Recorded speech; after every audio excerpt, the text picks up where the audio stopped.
രാത് അക്കേലി ഹെ. ഒത്തിരി നിഗൂഢതകൾ ഒളിപ്പിക്കുന്ന ഒരു പേരാണത്, രാത് അക്കേലി ഹെ. 2020 ഈ ഒരു സിനിമ ഇറങ്ങിയപ്പോൾ അത് ഒരു മർഡർ മിസ്റ്ററി ആയിരുന്നു.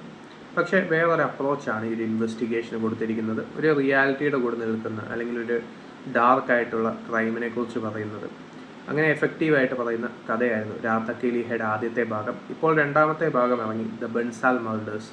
ഇതൊരു കൂട്ടക്കൊലയുടെ കഥയാണ് പറയുന്നത്. സോ ആ ഒരു കൂട്ടക്കൊല എങ്ങനെയാണ് നടന്നത്, ആരാണത് ചെയ്തത്, വീട് നല്ലപോലെ അറിയാവുന്ന, വീടല്ല ഒരു എസ്റ്റേറ്റ് നല്ലപോലെ അറിയാവുന്ന ഒരാൾക്കേ അത് ചെയ്യാൻ പറ്റൂ.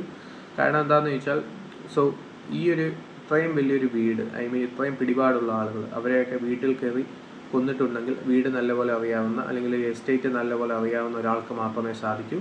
സോ ആദ്യം തന്നെ ആരാണ് കൊലപാതകം ചെയ്തത് എന്നുള്ളത് നമുക്ക് ഈസി ആയിട്ട് മനസ്സിലാവും. പിന്നെയും അങ്ങോട്ട് കഥ പറഞ്ഞ് സോ അവർ എന്തുകൊണ്ടാണ് ചെയ്തതെന്നുള്ള ഇതിൽ സ്ട്രെസ് ചെയ്ത് ഈ ഒരു നായകൻ എങ്ങനെയാണ് ഇതൊക്കെ കണ്ടുപിടിക്കുന്നത് എന്നുള്ള കഥ പറയുന്ന മൂവിയാണ് Raat Akeli Hai, the Bansal murders. So first part തന്ന ആ ഒരു എഫക്റ്റ് തരാൻ കഴിഞ്ഞിട്ടില്ല സിനിമയ്ക്ക്. എന്നാലും മോശം അനുഭവമല്ല. അവർ പറയാൻ ഉദ്ദേശിച്ച സംഭവം പറയാൻ ഉദ്ദേശിച്ച രീതിയിൽ തന്നെ പറഞ്ഞിട്ടുണ്ട് എന്നുള്ളത് ഈ ഒരു സിനിമയുടെ വിജയം തന്നെയാണ്. സോ അങ്ങനെ പോകുന്ന ഗ്രൗണ്ട് റിയാലിറ്റിയും ഡാർക്ക് റിയാലിറ്റിയും ഒക്കെ ആയിട്ട് ബേസ് ചെയ്ത് പോകുന്ന ഒരു മൂവിയാണ് Raat Akeli Hai, the Bansal murders. As always the actor who never disappoints with his performance, Nawazuddin Siddiqui. ഇത്തവണയും ആ ഒരു ക്യാരക്ടറിൻ്റെ ഫസ്റ്റ് പാർട്ട് ചെയ്ത അതേ ക്യാരക്ടറിൻ്റെ ഷെയ്ഡ്സ് ഒക്കെ അത്യാവശ്യം നല്ല രീതിയിൽ തന്നെ സ്ക്രീനിൽ കൊണ്ടുവന്നിട്ടുണ്ട്. രേവതിയും അത്യാവശ്യം നല്ല പെർഫോമൻസ് ആയിരുന്നു. പിന്നെ ഇങ്ങോട്ട് പറയുകയാണെങ്കിൽ അഭിനയിച്ച ആരും തന്നെ അങ്ങനെ മോശമൊന്നുമല്ല.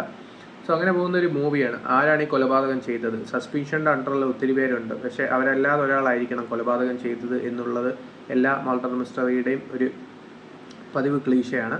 സോ ഇങ്ങനെ പോകുന്ന ഒരു മൂവിയിൽ ആ റിയാലിറ്റിയെക്കുറിച്ച് പറയുന്ന സംഭവങ്ങൾ എന്തിനാണ് ചെയ്തത് എന്നുള്ളതാണ് ഒരു സസ്പെൻസ് ആയിട്ട് വന്നത്. സോ അങ്ങനെ പോകുന്ന ആ ഒരു സസ്പെൻസിൽ സിനിമ വിജയിക്കുന്നുണ്ടെങ്കിലും സിനിമ ഒരു സ്ലോ ബേണിംഗ് മൂവിയാണ്. സോ അങ്ങനെയാണ് കഥ പറഞ്ഞിരിക്കുന്നത്. സോ അത് ചിലപ്പോൾ ഒരു മടുപ്പാവാൻ ചാൻസ് ഉണ്ട്. കാരണം 2 മണിക്കൂറിന് മുകളിൽ സിനിമയുണ്ട്.